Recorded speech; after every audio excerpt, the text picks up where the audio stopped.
नमस्कार साथियों, science education channel में आपका स्वागत है। आज हम लोग झारखंड बोर्ड का महत्वपूर्ण ऑब्जेक्टिव क्वेश्चन लाए हुए हैं, जो 2026 बोर्ड एग्जाम के लिए काफ़ी महत्वपूर्ण है। प्रत्येक क्वेश्चन का पूर्ण विश्लेषण के साथ हम आपके साथ हैं। सबसे पहले हम लोग एग्जाम पैटर्न को समझेंगे, फिर एक एक ऑब्जेक्टिव क्वेश्चन को देखेंगे। आप मेरे चैनल के साथ बने रहिए, हम आपको 90 प्लस दिलाने का पूरा कोशिश करेंगे। मार्क्स 100 का होती है, जिसमें आपको 70 नंबर जो है वो आपका थ्योरी से आएगा और 30 नंबर जो है प्रैक्टिकल से होगा। ठीक है। तो इसमें जो है 4 सेक्शन में क्वेश्चन रहेगा, ए बी सी और डी। टोटल क्वेश्चन जो है आपका 48 रहेगा। ठीक है। सेक्शन ए में जो है आपका 25 क्वेश्चन ऑब्जेक्टिव का रहेगा। ठीक है। सेक्शन बी में जो है आपका 26 से जो 34 तक है, ये अति लघु प्रश्न रहेगा, जिसमें आपको वन वन मार्क्स का पूछा जाएगा। और सेक्शन जो सी है आपका 35 नंबर से 42 नंबर तक रहेगा, जिसमें आपका 3 नंबर का क्वेश्चन रहेगा। ठीक है। सेक्शन डी जो है आपका 43 से लेकर 48 नंबर तक क्वेश्चन रहेगा। ये टोटल जो है आपका 5 नंबरिया क्वेश्चन रहेगा। तो हम लोग अभी जो है सबसे पहले ऑब्जेक्टिव क्वेश्चन को देखेंगे, इसके बाद फिर हम सब्जेक्टिव क्वेश्चन को देखेंगे। पहला क्वेश्चन जो है कि शुद्ध पानी की मोलरता कितनी होगी। ठीक है। तो इस क्वेश्चन को आप लोग याद कर लीजिएगा। 55.5 होता है, लेकिन ये कैसे निकलता है यहाँ पे हम निकाले हुए हैं पूर्ण विश्लेषण के साथ। तो H2O का जो है मोलर द्रव्यमान 18 ग्राम होता है। ठीक है। तो हम लोग को मोलरता निकालना है। तो मोलरता जो है हम लोग किसको बोलते हैं, सबसे पहले ये हमको जानना है। तो 1 लीटर विलियन में उपस्थित विलय के मोलों की संख्या को हम लोग मोलरता कहते हैं। ठीक है।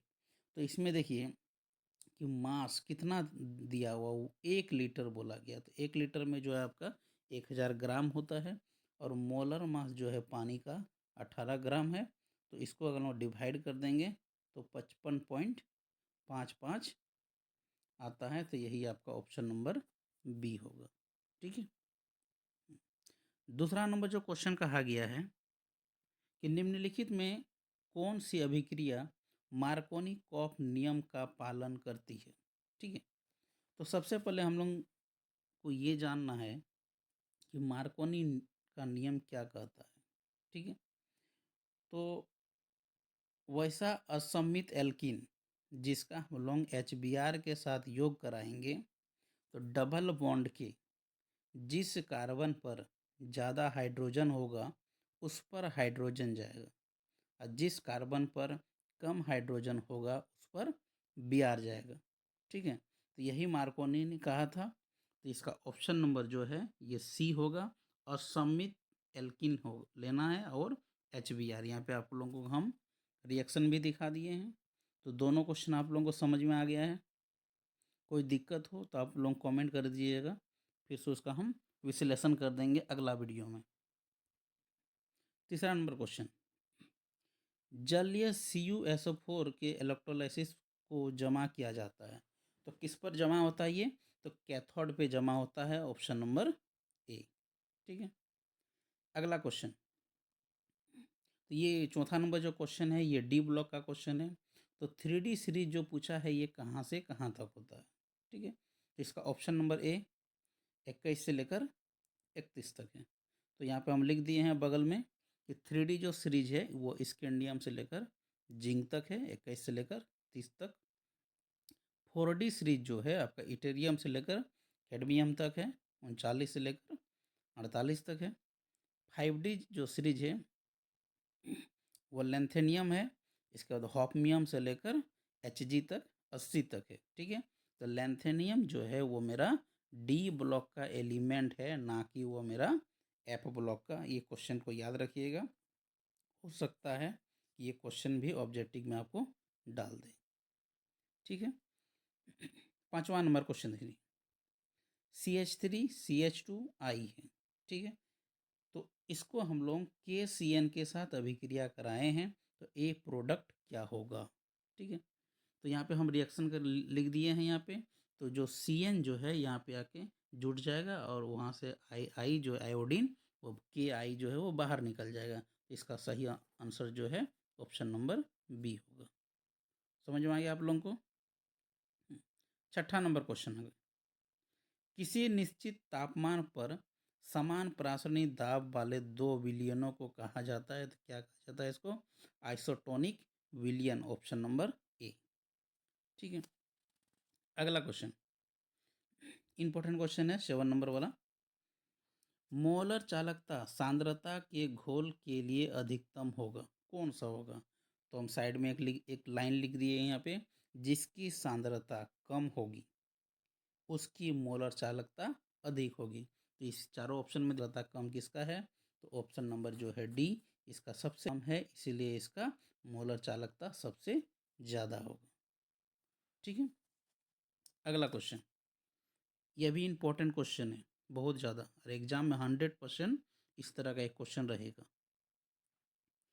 कि इसमें जो है कौन सा आयन रंगीन यौगिक बनाता है, ठीक है। तो इस साइड में हम लिखे हुए हैं कि जिसका डी ऑर्बिटल, ठीक है, 0 हो और नहीं तो डी ऑर्बिटल 10 हो, ये दोनों तरह की कंपाउंड जो है वो आपका कलरलेस होगा, रंगहीन होगा, ठीक है। डी पर 0 हो और डी पर 10 हो, ये दोनों कंपाउंड कलरलेस होगा, और उसके बाद वाला जितना भी कंपाउंड होगा सभी जो है आपका रंगीन होगा, ठीक है।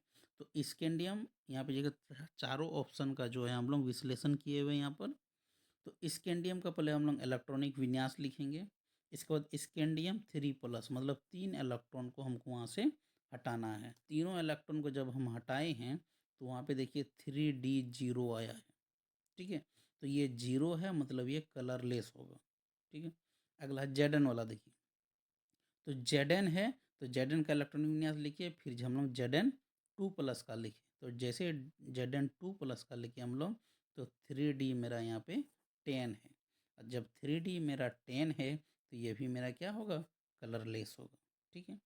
Ti4+, तो Ti4+ का भी चारों इलेक्ट्रॉन जो है वहाँ से बाहर निकल जाएगा, तो उसमें भी मेरा 3D जो है वो मेरा 0 हो जाएगा, ठीक है।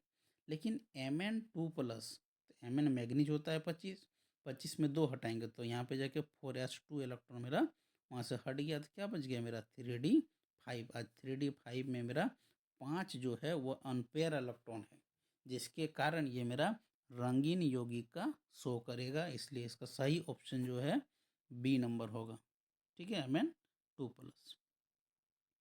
अगला क्वेश्चन, निम्नलिखित में से कौन एक अनुसंख्यक गुण नहीं है, ठीक है। इसका तो 4 होता है, तो अनुसंख्यक गुण कौन सा नहीं है?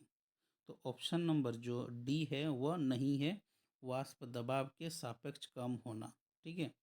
लोअरिंग ऑफ वेपर प्रेशर, ये पहला नंबर जो है यह भी है आपका जाके। इसके बाद उबलते बिंदुओं की ऊंचाई, यह भी है आपका। डिप्रेशन ऑफ फ्रीजिंग पॉइंट, यह भी है आपका। चौथा जो है आपका ऑस्मेटिक प्रेशर है, जो लिख दिए यहाँ पर, ठीक है। यह भी इंपॉर्टेंट क्वेश्चन है, याद रखिएगा। अगला क्वेश्चन, एक यहाँ पे सेल दिया गया है, इसमें आपको ईएमएफ निकालना है, ठीक है। तो ईएमएफ निकालने के लिए एक फॉर्मूला होता है, ठीक है। ई ई नॉट सेल बराबर E naught cathode minus E naught anode, ठीक है।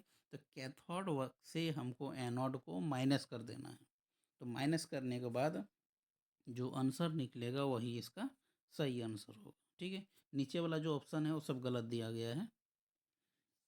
तो इसमें जो है अगर स्टूडेंट को यही नहीं समझ में आए कौन कैथोड है कौन एनोड है, तो दूसरा फॉर्मूला देखिए हम बगल में लिख दिए हैं कि ई नॉट सेल बराबर E naught right minus left, right वाला से आपको लेफ्ट वाला को माइनस कर देना है, ठीक है। तो राइट में देखिए कितना दिया हुआ है, -0.41, ठीक है। फिर माइनस, और एनोड कितना लिखा है मेरा, -0.76। तो यहाँ पे देखिए -0.41 लिखे और माइनस माइनस प्लस हो गया आपका, तो +0.76, अब प्लस माइनस माइनस हो गया, प्लस का चिन्ह बड़ा हो गया है यहाँ पे। तो जब इसको हम घटा दिए हैं तो 0.35 वोल्ट, इसलिए इसका ऑप्शन नंबर सी सही आंसर होगा। किसी भी प्रकार का आप लोगों को दिक्कत हो तो तुरंत कमेंट कीजिएगा। अगला क्वेश्चन, इसमें पूछा गया है कि डी ब्लॉक का जो एलिमेंट है उसका इलेक्ट्रॉनिक विन्यास क्या होगा। ठीक है, तो डी ब्लॉक का जो है उसका इलेक्ट्रॉनिक विन्यास N-1 D 1 to 10 NS 1 to 2, option number C सही है इसका। ठीक है, तो आप लोग ऑप्शन नंबर जो ए है वो आपका NS 1 to 2 वो एस ब्लॉक का है, NS 2 NP होना चाहिए, यहाँ पे NP जो है 1 से 6 तक है वो आपका पी ब्लॉक का है। और ऑप्शन नंबर जो डी है N-1 F1 से लेकर 14 तक है, N-1 D 0 से 1 तक NS 2 ये जो है आपका एफ ब्लॉक का एलिमेंट है। ठीक है, तो आप लोग डी ब्लॉक का और एफ ब्लॉक दोनों का इलेक्ट्रॉनिक कन्फिगुरेशन को याद कीजिएगा। ठीक है, अगला क्वेश्चन 12 नंबर, यह भी इंपॉर्टेंट क्वेश्चन है। कौन सी सांद्रता इकाई तापमान से स्वतंत्र, ठीक है, कौन तापमान पर निर्भर नहीं करता है, ऐसा भी क्वेश्चन आता है। तो मोलेलिटी जो है, मोललता जो है वो तापमान पर निर्भर नहीं करता है, ऑप्शन नंबर बी इसका सही आंसर है। 13 नंबर क्वेश्चन कह रहा है कि 1 मोल Cu2+ को Cu में अपचयित करने के लिए आवश्यक आवेश है। ठीक है, तो यहाँ पे देखिए Cu2+ से हमको Cu में जाना है, तो Cu2+ से हम लोग 2 इलेक्ट्रॉन को लेंगे तो हम लोग इसमें चले जाएंगे Cu में। ठीक है, तो चार्ज कितना है, 2 इलेक्ट्रॉन, यहाँ पे देख लीजिए 2 गुना 96,500, तो यहाँ पे लिख दिए हैं हम लोग 1 फैराडे बराबर होता है 96,500। ये याद कर लीजिएगा, ये भी क्वेश्चन पूछता है कि 1 फैराडे बराबर 96,500, उसको हम लोग 2 से गुना कर दिए हैं तो मेरा 1,93,000 आ गया है, तो ऑप्शन नंबर ये मेरा बी सही है। अगला क्वेश्चन, फॉर्मल्डिहाइड को जो है हम लोग ग्रिग्नाट रिएजेंट के साथ अभी करने के बाद उसको हम लोग जल अपघटन करेंगे तो फिर प्रोडक्ट क्या बनेगा। ठीक है, तो ऑप्शन नंबर सी जो है यहाँ पे हम सही कर दिए हैं, और यहाँ पे रिएक्शन भी हम लिख दिए हैं। देख लीजिए कि फॉर्मल्डिहाइड को जो हम लोग ग्रिग्नाट रिएजेंट के साथ बनाते हैं तो एक जो है आपका एडिशन प्रोडक्ट का निर्माण होता है। जब इसको हम लोग जल अपघटन करेंगे तो जल अपघटन करने पर वो H+OH- में टूटता है, तो H+ जो है वहाँ से O के पास वहाँ तोड़ेगा उसको और OH इधर बना देगा। ठीक है, तो आपका इथेनॉल जो है बना दिया है, ये फाइनल प्रोडक्ट है, option number C. 15 number question important है कि फिनॉल को जो है हम लोग जिंक डस्ट के साथ अभिक्रिया कराएंगे तो क्या बनेगा। तो जिंक डस्ट के साथ जैसे ही इसको हम लोग अभिक्रिया कराएंगे तो मेरा बेंजीन का निर्माण होगा, option number A. 16 number question, तो 16 नंबर क्वेश्चन कहा है कि एक आपका यहाँ पे दिया हुआ है रिएक्टेंट, तो ये किसका एग्जाम्पल है। तो रिएक्टेंट देखिए एक ही है यहाँ पर, तो एक ही होने के कारण ये फर्स्ट ऑर्डर का होगा, इसलिए इसका ऑप्शन नंबर बी सही है।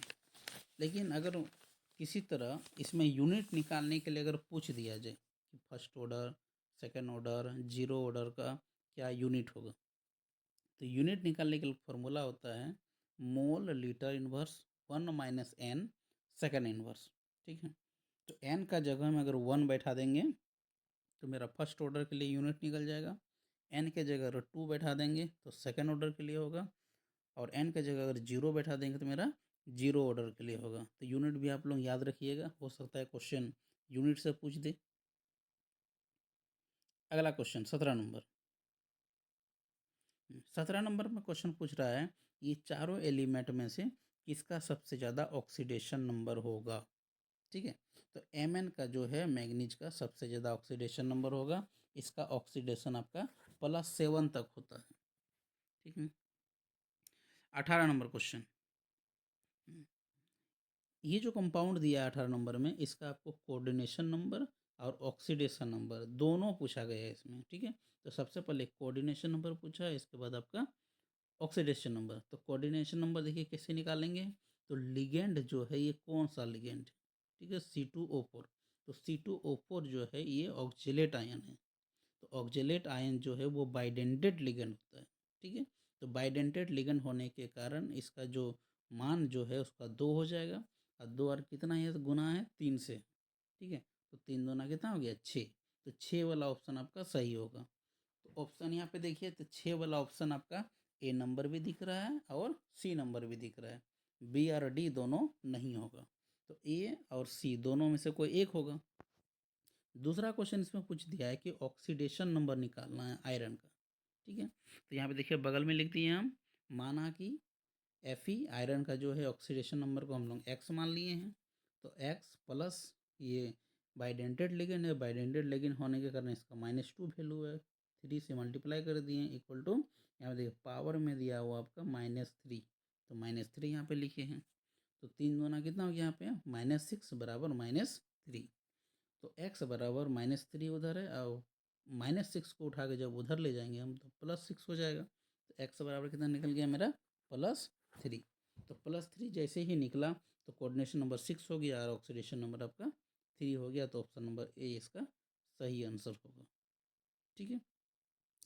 अगला क्वेश्चन पूछा है आपसे कि निम्नलिखित में जो है कॉम्प्लेक्स सॉल्वेंट आइसोमेरिज दिखाता है, तो कौन दिखाता है, ये H2O वाला जो है, ये ऑप्शन नंबर डी इसका सही आंसर है, ठीक है। 20 नंबर देखिए, इंपॉर्टेंट क्वेश्चन आपका। CH3CH2Cl को हम लोग सोडियम आयोडाइड के साथ एसीटोन की उपस्थिति में अभिक्रिया कराते हैं, तो CH3CH2I प्लस NaCl मेरा बाहर निकलता है। तो क्वेश्चन पूछा है कि ये कौन सा रिएक्शन है, तो ये आपका जाके फिनक्लेस्टिंग रिएक्शन है, ऑप्शन नंबर सी इसका सही आंसर होगा, ठीक है। तो ऊर्ज रिएक्शन को भी देखिए, एक तो हम एग्जांपल दे दिए हैं, उसी के साथ एक तो सेंडमियर के लिए भी दे दिए, ठीक है। तो ऊर्ज रिएक्शन हम लोग उसको बोलते हैं कि जब अल्काइल हैलाइड को सोडियम धातु के साथ ड्राई ईथर की उपस्थिति में अभिक्रिया कराते हैं तो उच्चतर एल्केन का निर्माण होता है। तो इस रिएक्शन को जो हम लोग ऊर्ज रिएक्शन कहते हैं। उदाहरण दे दिए यहाँ पर हम, सेंडमेयर रिएक्शन, जब बेंजीन डायमोनियम क्लोराइड को हम लोग HCl के साथ CuCl की उपस्थिति में रिएक्शन कराते हैं तो क्लोरोबेंजीन का निर्माण होता है, इसे हम लोग सेंडमेयर रिएक्शन कहते हैं। लेकिन ऑप्शन जो 20 नंबर का क्वेश्चन पूछा गया है, इसका सही जो आंसर है वो सी नंबर है, फिनक्लेस्टिंग रिएक्शन। तो रिएक्शन सबको आपको याद करना होगा, एग्जाम में 100% आएगा। अगला क्वेश्चन पूछा गया है कि निम्नलिखित में से क्या एल्डोल संघनन से गुजरता है, कौन जो है एल्डोल संघनन से गुजरता है। तो सबसे पहले आपको एल्डोल कंडेंसेशन किसको बोलता है ये जानना जरूरी है, ठीक है। तो यहाँ से 2 रिएक्शन है, आप याद रखिएगा, एक एल्डोल और एक केनिजारो, ठीक है। तो एल्डोल से पूछ रहा है कौन सा गुजरता है, तो इसका सबसे पहले डेफिनेशन को जानना है। एल्डोल कंडेंसेशन जो है वैसा एल्डिहाइड या कीटोन जिसमें कम से कम एक अल्फा हाइड्रोजन हो, जिसे हम लोग तनु क्षार की उपस्थिति में अभिक्रिया बीटा हाइड्रोक्सी एल्डिहाइड एवं कीटोन प्राप्त होगा, जिसे हम लोग हीट कर देंगे। हीट करने के बाद जो है अल्फा बीटा अनसैचुरेटेड प्रोडक्ट का निर्माण होता है, ठीक है। फंक्शनल ग्रुप के जस्ट बगल वाला जो कार्बन है वो मेरा अल्फा कार्बन होता है, ठीक है। और अल्फा कार्बन पे जो हाइड्रोजन होता है वो मेरा अल्फा हाइड्रोजन होता है, इसलिए ऑप्शन नंबर जो डी है वो मेरा सही है। ये मेरा एल्डिहाइड भी है, तो यहाँ पे लिख दिए। क्वेश्चन का और हम जोड़ देते हैं कि केनिजारों में क्या यूज होता है, तो केनिजारों में जो है आपका फॉर्मल्डिहाइड और बेंजल्डिहाइड यूज होता है, उसमें मेरा अल्फा हाइड्रोजन नहीं होता है। समझ में आ गया। अगला क्वेश्चन, ये जो गेटरमैन रिएक्शन है, गेटरमैन रिएक्शन में कौन सा आपका जाके लिगेंड का यूज किए हैं हम लोग इसमें, ठीक है। तो इसमें कौन सा होगा, तो ऑप्शन नंबर जो ए है इसको हम लोग यूज करते हैं CuHCl, ठीक है, इसको हम लोग गेटरमैन रिएक्शन कहते हैं। देखिए रिएक्शन भी बगल में हम लिख दिए हैं कि बेंजीन डाइजोनियम क्लोराइड को जब हम लोग HCl के साथ CO की उपस्थिति में अभिक्रिया कराते हैं तो क्लोरोबेंजीन का निर्माण होता है, जिसे हम लोग गेटरमैन रिएक्शन कहते हैं। ठीक है, अगला क्वेश्चन, एनिलीन है तो एनिलीन ये चारों ऑप्शन में से कौन सा सही होगा? NH3 से अधिक क्षारीय होता है क्या, या NH3 की तुलना में कम क्षारीय होता है, या NH3 की क्षारीय ताकत के बराबर होता है, या इनमें से कोई नहीं? ठीक है, तो एनिलीन का देखिए हम बगल में यहाँ पे फोटो बना दिए हैं और एक मेरा अमोनिया का फोटो बनाए हैं। ठीक है, तो एनिलीन में जो है नाइट्रोजन के पास लॉन पेयर इलेक्ट्रॉन जो है वो बेंजीन रिंग में डीलोकलाइज होता है। ठीक है, वो घूमते रहता है, जिसके कारण जो है वह अमोनिया से कम क्षारीय होता है। ये ऑप्शन नंबर बी इसका सही आंसर है। समझ में आ गया? अगला क्वेश्चन, अगला क्वेश्चन जो है कि वन एसिड एमाइड से एमीन में परिवर्तन किया जाता है।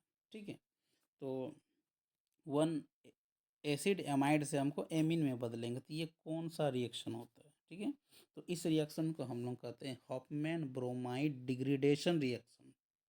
ठीक है, तो डिग्रेडेशन का मतलब हो गया कि इधर जितना कार्बन है उससे एक कार्बन कम बनेगा।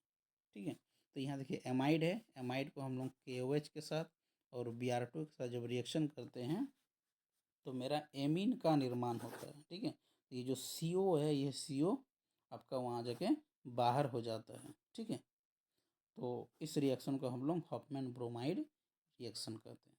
ठीक है, आप लोगों को वीडियो अच्छा लगा तो आप लोग सब्सक्राइब कीजिए और अपने दोस्तों को शेयर कीजिए, लाइक कीजिए, जैसे फिर से हम और एक सेट लेके आएंगे आप लोगों के लिए ऑब्जेक्टिव क्वेश्चन।